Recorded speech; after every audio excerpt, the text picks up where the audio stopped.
Yeah. to Korean singers. Hi, this is Greg Enriquez, and I am thrilled to be sitting here with my friend Jane. So I'm going to ask you some questions that like many people would be interested in. The first question is, what is the mix technique and how would you define it? Well, I don't know that I would say mix technique, but it is a technique for sure. It can be hard to define, but I'll do my best. There is supposed to be a general blend of resonances that take place in the entirety of one's singing range. And so one could call that mix.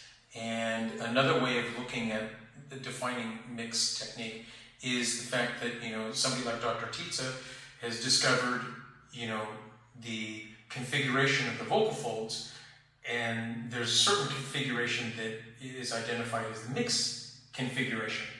And I kind of like the blend, no pun intended, the mix of those two definitions.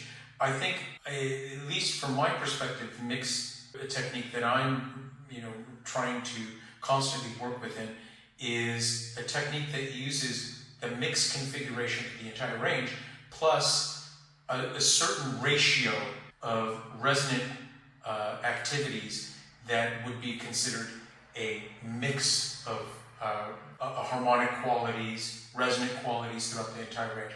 I think it's a blend of those two perspectives. Yeah, and there are a lot of controversies about breathing in singing word. And some teachers instruct to send breath towards somewhere or like send the breath upward or sending to the certain direction. And also there are like a lot of ways of breathing. Like for example, like some people say abdominal breathing is like good, and like some people say you need to like mix abdominal breathing with the cardiacal breathing. Like, so what is your opinion on that, and how do you teach breathing, and do you like how often do you teach? And well, there's some things that we have to define in the conversation, and I think it'll make more sense. Obviously, breathing is essential, but that's only one component of what has to take place with with singing. And I think what's most important about breathing is if it is serving the singing. In other words, all of the instruction about breathing is not helping if one is unable to get the vocal folds or the resonance to traverse throughout the entire range.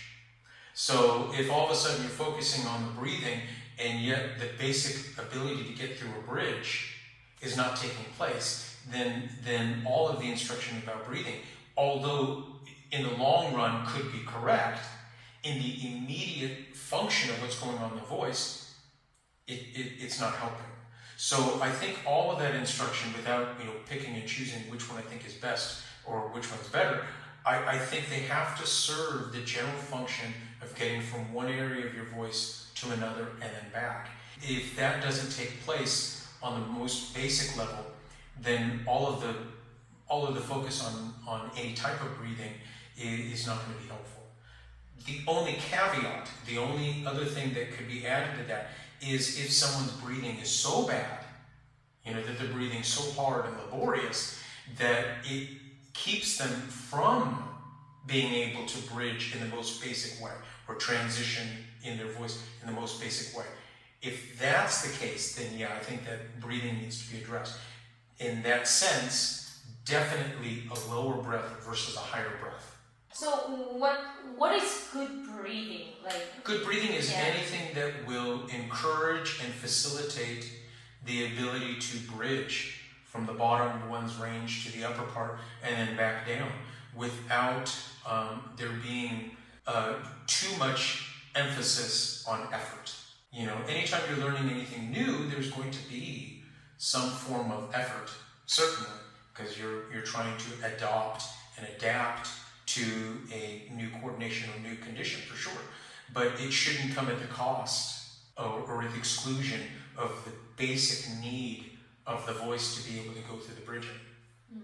And many people know that like lower breathing is good for singing, and like many people are curious about how to use that when singing.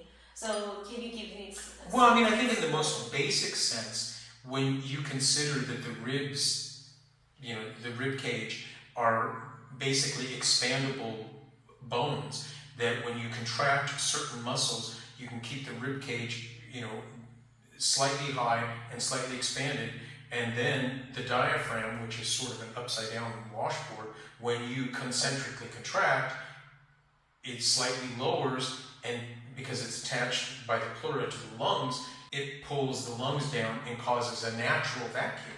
When that takes place, and then you know, on the exhalation of the air, you control it primarily by the diaphragm, the return of the diaphragm as an eccentric contraction, but you don't let the ribs completely collapse in either direction. When you're working from that basic approach, I don't think you can go pretty wrong. There may be some people that their specific body type or function requires maybe a little bit more or less of some of those basic details. But that's basically what's going on when one breathes for singing.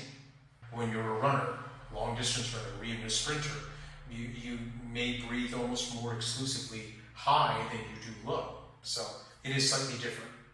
There are like different opinions on the placement of the sound in vocal technique. Like some teachers teach students they need to feel the voice in certain area of their, like inside of the cavity or like some place of the body, or send the voice to certain directions. So like actually students had this kind of education are so obsessed with this. Yeah. So like they always try to find, oh, where should I put the voice? So and then what would be the good direction? Yeah. Placement.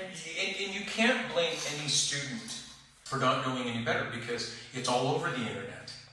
You know, these ideas have been around for hundreds of years, and the internet hasn't. But they've certainly, when you watch, you know, certain videos, people are more popular than other people with certain opinions. And so you can't blame a student for, at the very least, having some confusion. You can't blame them. But when you think about it, if it were that simple, then all we have to do is just write on a piece of paper, do this, do that, and then here's your voice lesson. But it isn't that simple, because you have to have not only a technique, but a pedagogy that will encourage or trigger that kind of response, that the person feels that. And you can't guarantee that everybody feels the resonance the same way as everybody else.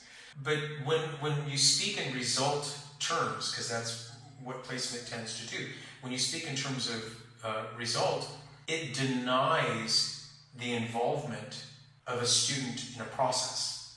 Because what's the process of it doing that? What's the process of the voice being projected like that, or anything like that? When it becomes result-oriented descriptions, you can almost immediately recognize as a teacher that it's lacking any form of developmental cause and effect. Does that make sense? And so it's a tough thing to address that, because the sound is going to go where the sound is going to go. The sound is going to result where it needs to result.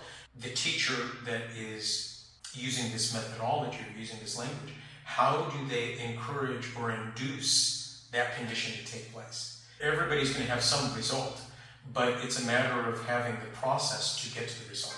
So he's got a half step higher than the original key. Now it's very interesting because he's singing with a slight imposition.